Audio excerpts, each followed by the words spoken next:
Believe it or not, another retention piece is significant down payments. This is about more than just increasing cash flow into your studio.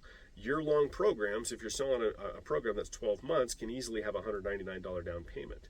And students that pay in full, they retain the best, right? Like if something happens to them financially 6 months from now, but their classes are already paid for, they're still coming to class. Okay, they're not gonna stop coming to class for financial downturn.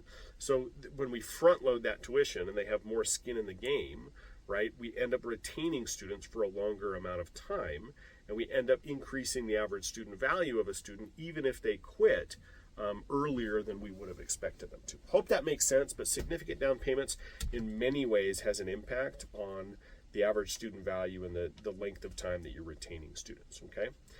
Automating tuition, of course, don't just offer the option. It should just simply be automated. They should not have to go in and make payments online. You should not have to go in and click buttons. It should just automatically run when it runs. If tuition comes out, generally students are more likely to come to class. We know that that's true. And then you can spend the time that you spent collecting tuition doing other things.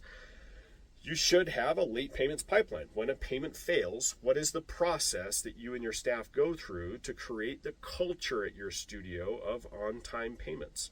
Man, probably some of you on this call, many studios that I talk to before they work with us and learn some of this stuff, they struggle with this culture in their studio, and they have students, oftentimes very talented students that are supposed to be paying a lot of money into the studio, that owe the studio a lot of money, right? Because they haven't created the culture of online payments.